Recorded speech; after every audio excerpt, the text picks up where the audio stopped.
बहू, आज मेरा महारानी दाल खाने का मन कर रहा है, तो तुम एक काम करो, आज महारानी दाल बना लो।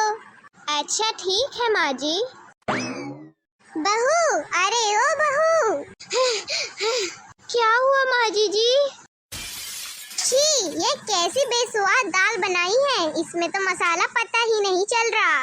तेरी माँ ने तुझे कुछ सिखाया ही नहीं है। कोई बात नहीं माँ जी, मैं फिर से बना देती हूँ। ढंग का तो बना नहीं पाई पहले बार में, अब दूसरी बार बनाने चली हो। अरे ये सब क्या हो रहा है घर में? आप यहाँ मुँह उठाकर क्या करने को चले आए? यह आपकी बेटी का घर है, कोई हॉस्पिटल नहीं कि जब मन करता है तब मुँह उठाकर चले आते हैं यहाँ। ऐसे ही अचानक से आकर मुझे डरा देते हैं। डरना तो आपको चाहिए ही, ऐसी हरकतें करेंगे तो डर तो लगेगा। आपकी हिम्मत कैसे हुई मेरी बेटी के ऊपर गर्मा गर्म दाल की कटोरी फेंकने की? यह दाल मेरे देह पर गिरी है, ऐसे माहौल में मैं अपनी बेटी को नहीं रहने दे सकता। हाँ तो ठीक है, अपनी बेटी को हमेशा हमेशा के लिए यहाँ से लेके चले जाओ। यह मेरे घर में नहीं रहेगी। खाना बनाना तो सिखाया नहीं तुम लोगों ने, चले हो मेरे ऊपर ड्रॉप झाड़ने। इसे आप अपने ही घर में रखो, मेरे यहाँ मुफ्त की रोटी नहीं मिलेगी इसे। ठीक है, पहले पुलिस आएगी, उसके बाद ही सारे बातों का हिसाब बराबर होएगा, फिर मैं अपनी बेटी को लेकर जाऊंगा। अरे मैंने ऐसा भी कुछ नहीं किया कि पुलिस को बुलाने की जरूरत पड़े। बस बेटा, बहुत हो गया इनका। मेरी ही गलती है कि मैंने तेरा रिश्ता ऐसे घर में तय किया। पापा, इसमें आपकी क्या गलती है?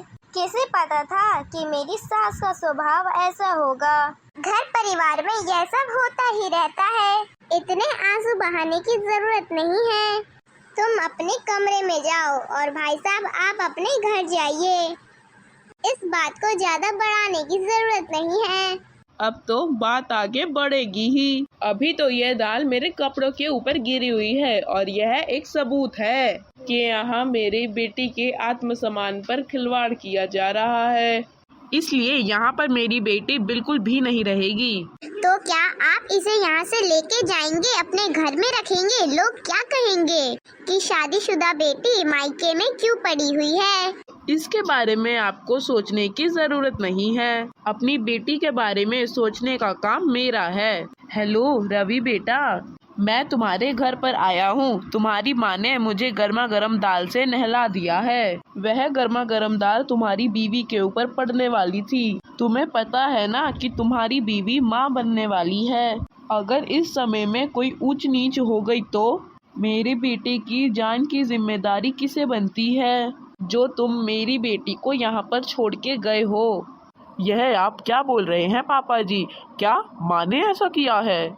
आप चिंता मत करिए, मैंने तो सोचा था कि माँ शालू को अपने पास बुला रही है तो उसकी देखभाल करेंगी, हमें भी उसकी चिंता नहीं रहेगी। और अगर ऐसी ही बात है तो आप शालू को अपने साथ लेकर ही जाइए, आगे मैं आकर सब कुछ संभाल लूंगा।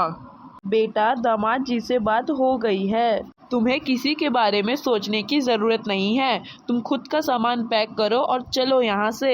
अरे भाभी, आप कहीं जा रही हो क्या?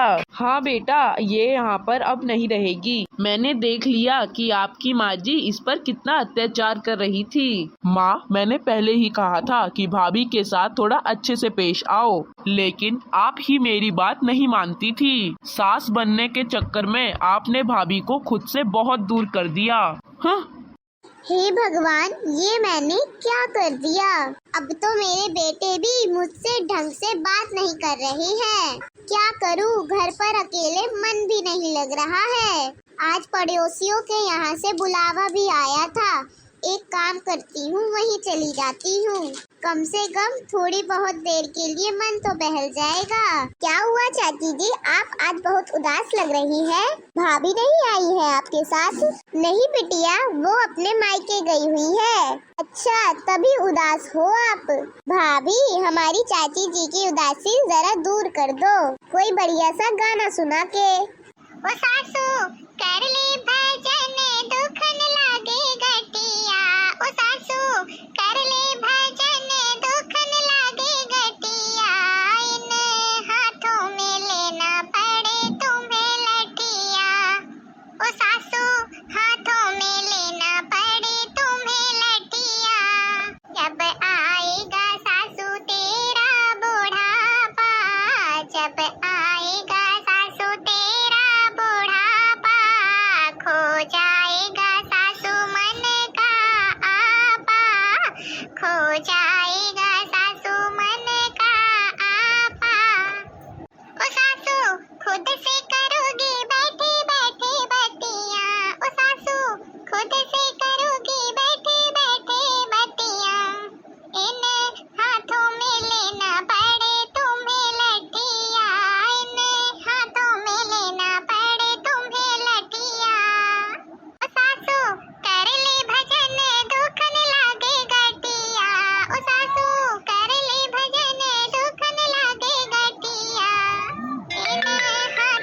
भर तुमने करी कमाई, वहाँ न जाए सासू फूटी पाई, वहाँ न जाए सासू फूटी पाई।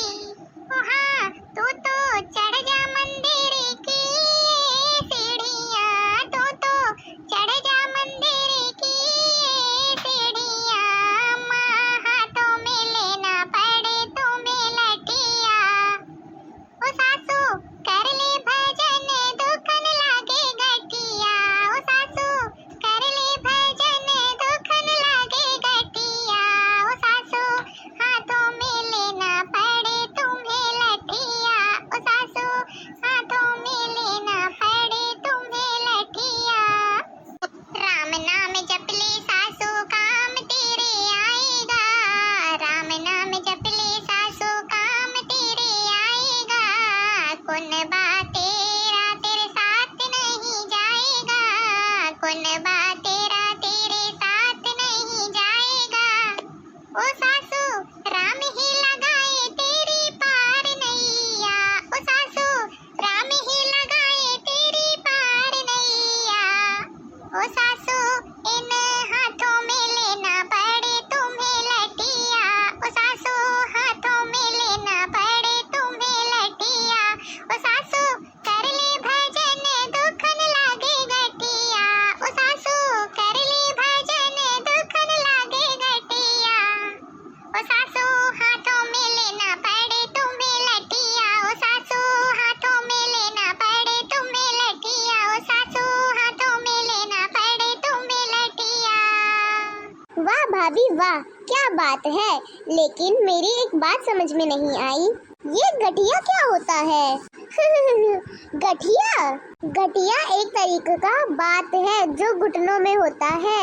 हाथ और घुटने बहुत दर्द करते हैं, उठना बैठना मुश्किल हो जाता है बुढ़ापे में। क्यों आंटी जी, सही कहा ना? बहू रानी बिल्कुल सही कहा।